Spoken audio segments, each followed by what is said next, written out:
गंधीय सूचक के बारे में पढ़ाया था।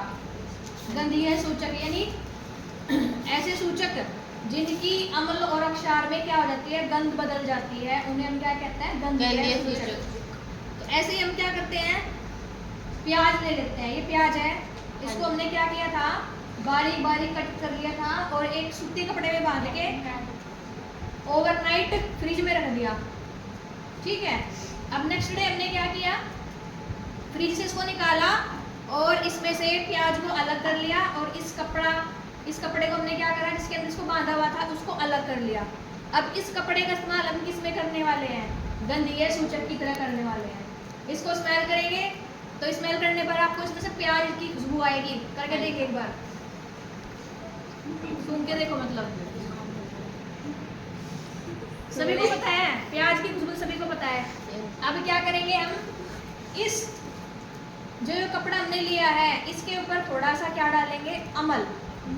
ठीक है, यानी एसिड डालेंगे और थोड़ी सी तरफ डालेंगे क्या, अक्षार यानी बेस। एक तरफ अमल डालेंगे, एक तरफ अक्षार, या इसको कट करके अलग अलग कर लेंगे, एक पीस के ऊपर अमल डाल देंगे, एक पीस के ऊपर क्या डालेंगे, अक्षार। तो करते हैं, साइड से पोज करके बताइए, पढ़ा दे। देखो ये हमारे पास डाइल्यूट HCl है, इसमें हमने क्या किया, इस कपड़े को डुबोया और डुबोने के बाद हमने इसको पानी में वॉश किया। ठीक है, वॉश करने के बाद हमने इसकी गंध को दोबारा से स्मेल किया, तो हम देखेंगे कि इसकी जो स्मेल है ना पहले से थोड़ी डिफर आई है। ठीक है, मुझे ऐसी आ रही है जैसे कि बासमती चावल होते हैं, बनाते हैं ना, जब इस तरह की स्मेल इसमें से आ रही है। ठीक है, और आपने जब इसको देखा, इसका थोड़ा सा कलर भी क्या हो गया था, चेंज, पिंक सा कलर हो गया था। हाँ जी। तो गंधीय सूचक किन्हें कहते हैं, गंधीय सूचक उन्हें कहते हैं जो अम्लीय और अक्षारीय माध्यम में गंध में परिवर्तन करके हमें जानकारी देते हैं कि ये अम्ल है और ये क्या है, अक्षार है। क्या मेरी बात समझ में आई? Yes, इसी तरह से अगर आप इसको अक्षार के सॉल्यूशन में डुबो दो, दूसरे कपड़े को, इसको नहीं, क्योंकि ये तो एसिड से हमने कर लिया, सेम ऐसे ही अगर हम अक्षार के साथ यानी बेस के साथ रिएक्शन कराएं तो उसमें इसकी गंध थोड़ी सी कैसी होगी, भिन्न होगी, डिफर होगी। तो समझ में आया गंधीय सूचक क्या होते हैं, गंध में परिवर्तन करके जो हमें बताते हैं कि ये अम्लीय मीडियम है और ये अक्षारीय मीडियम है, यानी ये एसिड और ये क्या है, बेस। तो उन्हें हम क्या कहते हैं, गंधीय सूचक कहते हैं।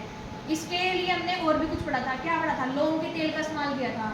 लौंग के तेल में हमने क्या डाला, अमल डाला, फिर उसकी स्मेल करी, इसी तरह से अक्षार डाला, फिर उसकी स्मेल करेंगे। सेम ऐसे ही वनीला एसिड का इस्तेमाल किया था, जिसका इस्तेमाल किसमें करते हैं, आइसक्रीम बनाने में करते हैं। तो उसमें भी हमने क्या किया था, अमल डाल के देखेंगे, फिर उसको स्मेल करेंगे, फिर उसके अंदर अक्षार डालेंगे, फिर उसको स्मेल करेंगे कि उसकी गंध में क्या परिवर्तन आई है। तो समझ में बात आया, गंधीय सूचक किन्हें कहेंगे, जो अमल और अक्षार में क्या करते हैं, गंध में परिवर्तन करके हमें जानकारी दें, उन्हें हम क्या कहते हैं, गंधीय सूचक कहते हैं। ऑल्फैक्टरी बोलेंगे इंग्लिश में, इंडिकेटर, ऑल्फैक्टरी इंडिकेटर यानी गंधीय सूचक। चलो बंद कर दो।